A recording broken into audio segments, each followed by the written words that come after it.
ইয়া রাসূলুল্লাহ নবী গো, আপনি একটা ফয়সালা কইরা দেন।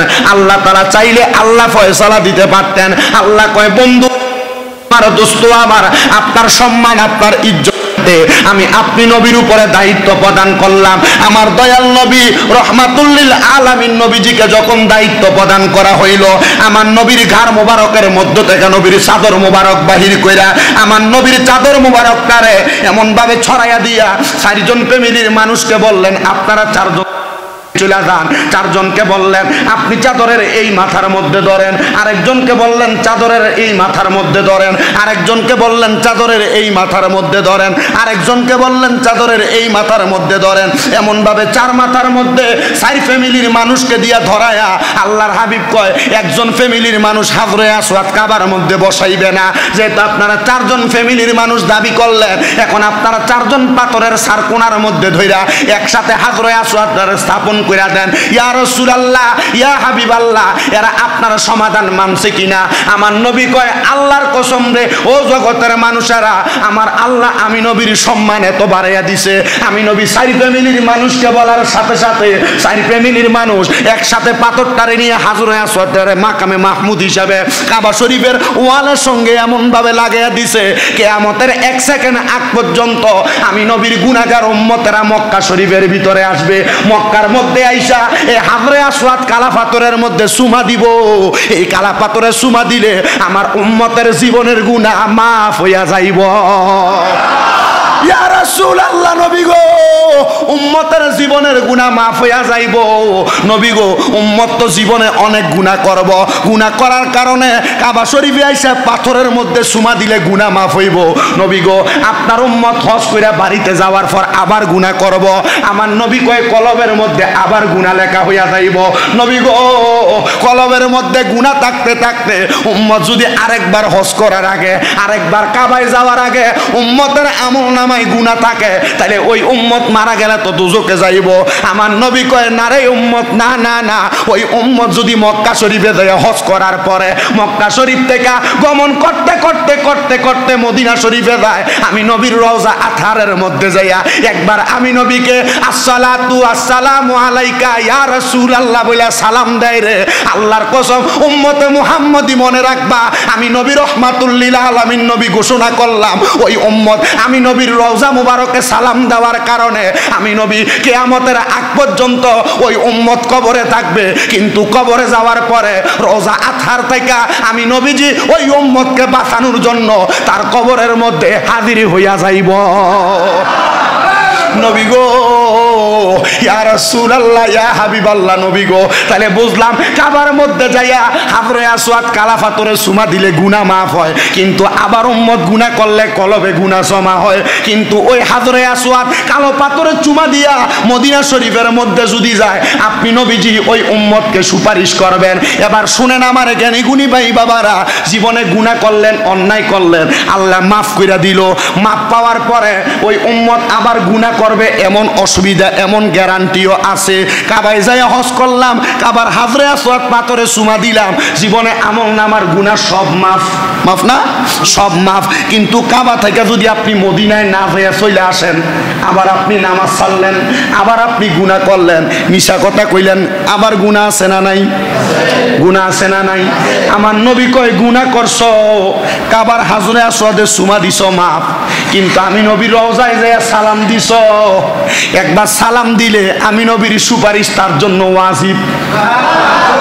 ইয়া রাসূলুল্লাহ, সুপারিশ যেহেতু ওয়াজিব হইয়া যায়, আমরা তো মদিনায় গেলে চলে। আমার নবী কয়, না, কোন মানুষ সম্পদের মালিক, শুনেন, কোন মানুষ সম্পদের মালিক, টাকার মালিক, পয়সার মালিক, অর্থ সম্পদের মালিক হইল, হজ করার মতো টাকা তার কাছে আছে, কিন্তু মক্কায় গেল না, মদিনায় গেল না, আমি নবী ঘোষণা করলাম, সে যদি ইহুদি হইয়া মারা যায়, নাসারা হইয়া মারা যায়, আমি নবীর তাতে কোনো কিছু আসে যায় না।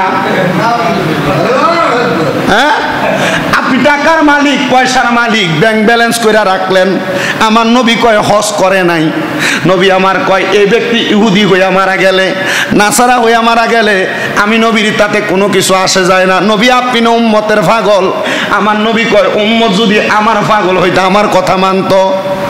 আপনি টাকার মালিক, জায়গা সম্পদের মালিক, কিন্তু আপনি হজ করেন না। বলে হুজুর কেন করেন না?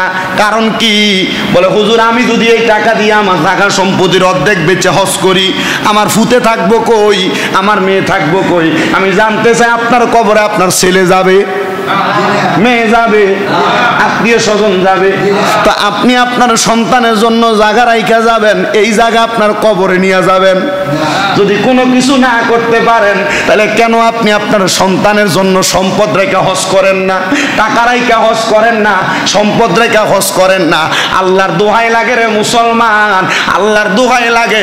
সম্পদ যদি থাকে সন্তানের চিন্তা বাদ দেন, স্ত্রীর চিন্তা বাদ দেন, এদেরকে এদের মতো এদের জায়গায় রাইখা বাত্তিদের সম্পদ আছে এগুলা দিয়ে আগে আল্লাহর ঘর কাবায় যান।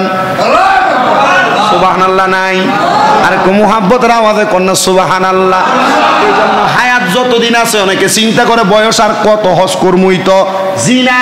আপনার বয়স যত আছে দেখেন, এখন কিন্তু একটা হজ করার বয়স নির্ধারণ করে দিছে।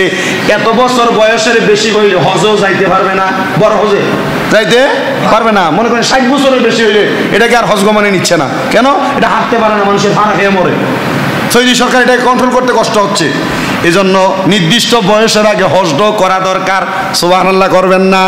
আমি নিয়ত করছি আপনারা যদি দোয়া করেন এই বছরই আল্লাহর ঘরটা দেখার জন্য, নিয়ত করছি আগামী বছর আমার পরিবারটারে নিয়ে যাওয়ার জন্য নিয়ত করছি। এরপরে আল্লাহ তাআলা যদি তৌফিক দেয় একবারে নিজে বড় হজটা করার জন্য। বলে কেন?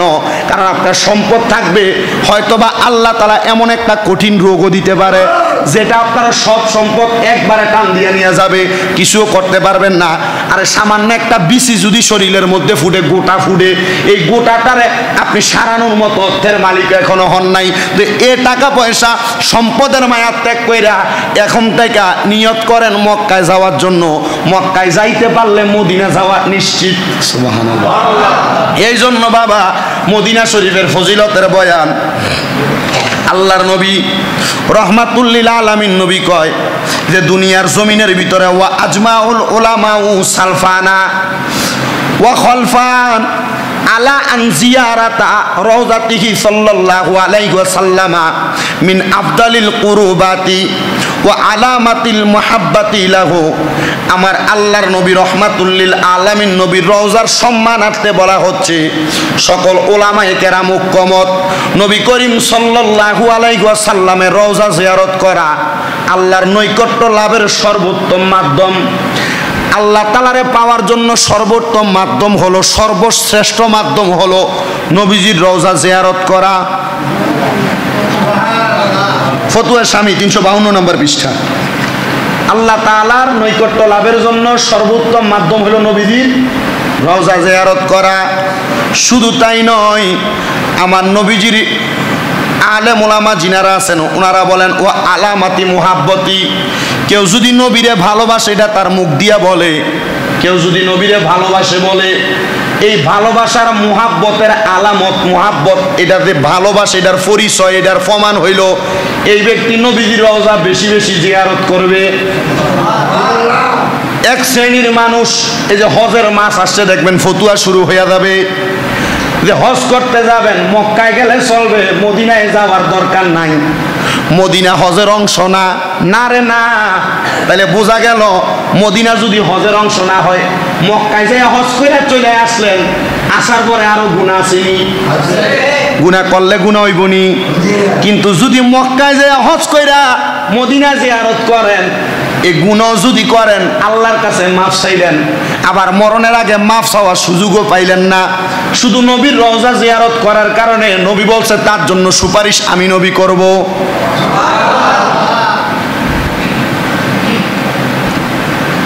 আল্লাহর নবী বলে শুধু তাই নয়, ফাআলা জিয়ারি মুরাআতুল আদাবি ইনদা জিয়ারতি। তাই জিয়ারতকারী জিয়ারতের সময় আদবের প্রতি লক্ষ্য রাখা উচিত।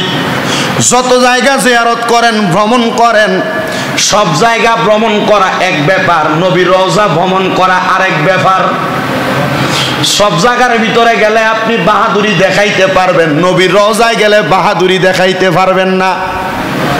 হে আমার বাজান, আমার নবীজির হাদিসে মুবারাকা বুখারী শরীফের প্রথম খণ্ড 253 নম্বর পৃষ্ঠার 1850 নম্বর হাদিস। নবীজি বলেন, আনিন নবী সাল্লাল্লাহু আলাইহি ওয়াসাল্লাম ক্বালা মা বাইনা বাইতি ওয়া মিম্বারি রাউযাতুম মির রিয়াদিল জান্নাহ ওয়া মিম্বারি আলা হাউজি।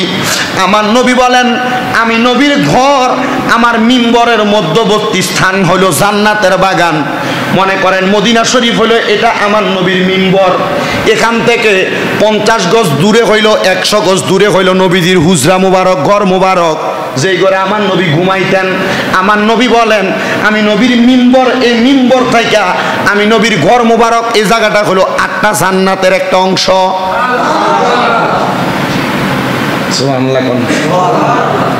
শুধু অংশ না রে মুসলমান, আমার নবী ডাক দিয়া কয়, আমার ঘরটা কোন জায়গায় শোনো। ইয়া রাসূলুল্লাহ কোন জায়গায়? আমার নবী কয়, ওয়া মিম্বারি আলা হাউজি, আমি নবীর মিম্বর যেটা, এটা আমার আল্লাহ তাআলা হাউজে কাউসারের উপর বানাইছে। নবী গো, হাউজে কাউসার কোনটা? ওই যে ইন্না আতাইনা কাল কাউসার, নিশ্চয় আল্লাহ তাআলা আমার নবীকে কাউসার দান করছে, যে কাউসারের পানি কেউ একবার খাইলে তার কিয়ামত পর্যন্ত পানির পিপাসা লাগবে না। ও আল্লাহ, তাহলে আপনি নবী যে মিম্বরে খুতবা দেন, আপনার হাউজে কাউসারটা ওই মিম্বরের নিচে, আর আপনার মিম্বরটা হাউজে কাউসারের উপরে। আমার নবী কয়, হ্যাঁ, বুখারী শরীফের হাদিস, অস্বীকার করার কোনো সুযোগ নাই।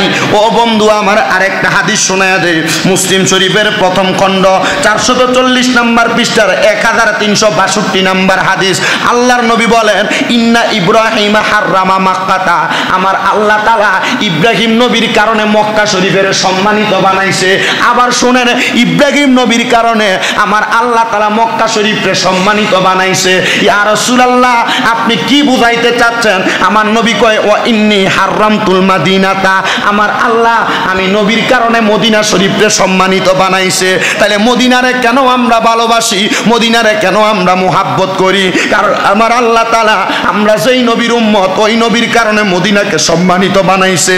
আমার নবী বলে, শুধু তাই নয়, মা বাইনা লা বাতাইহা লা ইউকতাউ ইযাহুহা ওয়ালা ইউসাদু সাইদুহা। হে জগতের মানুষ শুনে নাও, মদিনা শরীফ সম্মানিত করার কারণে আমার আল্লাহ তাআলার পেয়ারা হাবিব বলে, মদিনা শরীফের কোন জায়গার ভিতরে কাঁটাওয়ালা কোনো গাছ লাগানো যাবে না। হ্যাঁ, মদিনা শরীফের কোন জায়গার মধ্যে কাঁটাওয়ালা কোনো গাছ লাগানো যাবে না। যারা মদিনায় গেছেন দেখছেন হয়তো কাঁটাওয়ালা কোনো গাছ নাই, আসেনি? কাঁটাওয়ালা কোনো গাছ নাই। আমার নবী কয়, শোনো জগৎবাসী, শুধু তাই না রে, আমার আল্লাহ তাআলা মদিনারে সম্মানিত বানানোর পরে আমি নবী বললাম, ওই জায়গার মধ্যে মদিনা শরীফের ভিতরে কোনো মশারে মারা যাইতো না, মাছিরে মারা যাইতো না। ওই জায়গার মধ্যে কোনো কিছু শিকার করা যাবে না, মানে কোনো কিছু যদি সারা থাকে এগুলারে ধরা যাবে না, এগুলারে ধইরা মারা যাবে না, শিকারকে শিকার করা যাবে না। নবী বলে, তাই নয় রে উম্মত, শুনে নাও, আমি দয়াল নবী আরো ঘোষণা করলাম, বুখারী শরীফের প্রথম খণ্ড 252 নম্বর পৃষ্ঠার 1838 নম্বর হাদিস শরীফ। আল্লাহর নবী ঘোষণা করে, আন্না রাসূলুল্লাহি সাল্লাল্লাহু আলাইহি ওয়াসাল্লাম ক্বালা ইন্নাল ঈমানা লা ইয়ারিজু ইলাল মাদিনাতি কামা তারিজুল হাইয়াতু ইলাল হুজরিহা। আল্লাহর নবী ঘোষণা করে, নিশ্চয় ইমানদাররা মদিনা শরীফের মধ্যে প্রত্যাবর্তন করবে। সাপ বসবাস করে কোন জায়গায়? গর্তে। সাপ বসবাস করে গর্তের মধ্যে। আমার নবী কয়, উম্মত, একটা সাপ তার গর্ত থেকে খাবারের জন্য যখন বের হয়, খাবারের জন্য বাইর হইয়া খাবার খাইয়া সাপ যখন গর্তের মধ্যে প্রবেশ করে, আল্লাহর কসম দেই উম্মতের দলেরা, একটা ইমানদার মদিনার দিকে এমন ভাবে যাবে, সাপ তার গর্তের মধ্যে যেমন ভাবে ঢুকে, দেখবেন সাপটা সব জায়গার মধ্যে যদি আস্তে আস্তে আসে, গর্তের কাছে যাইয়া তাড়াতাড়ি গর্তে ঢুকে যেন কেউ না দেখে, মুখ বন্ধ না কইরা দেয়। আমার নবী কয়, একটা ইমানদার বান্দা, মুমিন বান্দা মদিনা শরীফে এমন ভাবে যাবে, একটা সাপ যেমন ভাবে তার গর্তের মধ্যে যায়, মানে অতি দ্রুত ভাবে মদিনায় যাবে। যদি আপনি ইমানদার হন, টাকার মালিক হন, পয়সার মালিক হন, দেরি কইরেন না, তাড়াতাড়ি মদিনায় যান। নবীর মুহাব্বতের লক্ষণ আছে। আমার দয়াল নবীর আরেকটা হাদিস আমি আপনাদেরকে শোনায়া দেই, যে হাদিস মুসলিম শরীফের প্রথম খণ্ড 84 নম্বর পৃষ্ঠার মধ্যে 147 নম্বর হাদিস, আল্লাহর নবী বলে আলা আনফা বিল মাদিনাতি মালাইকাতি লা ইয়াদখুলুহা তাউনা ওয়ালা দাজ্জাল। আল্লাহর নবী কয় মদিনা শরীফের দরজা সমূহের মধ্যে ফেরেশতারা আছে। আরো জোরে কোন সুবহানাল্লাহ। আমার নবী কয় মদিনা শরীফের দরজার মধ্যে ফেরেশতা আছে, এই মদিনা শরীফের মধ্যে দুইটা জিনিস যাবে না। ইয়া রাসূলুল্লাহ কি যাবে না? আমার নবী ডাক দিয়া কয় উম্মত, এক নাম্বার ওই মদিনা শরীফে তাউন মহামারী যাবে না। যদি কোনো কঠিন রোগ সারা বিশ্বের মানুষকে একবারে ক্যাপচার করে ফেলায়, মানুষকে আক্রমণ করে ফেলায়, সব জায়গার মানুষকে আক্রমণ করলেও মদিনার মানুষকে আক্রমণ করতে পারবে না। জোরে কোন সুবহানাল্লাহ। নবী কয় শুধু তাই নয়, দাজ্জাল আইসা মদিনার ভিতরে ঢুকতে পারবে না, সব জায়গায় ঢুকবো, মদিনায় ঢুকতে পারবে না। এজন্য আমার নবী বর্ণনা করে মদিনা শরীফ হইল পৃথিবীর সব জায়গার সাইডে। দাজ্জাল মক্কা শরীফ যাবো, মক্কা ভাঙবার লাগিয়া কই যাবো, মক্কায় যাবো, মক্কায় ভাঙবার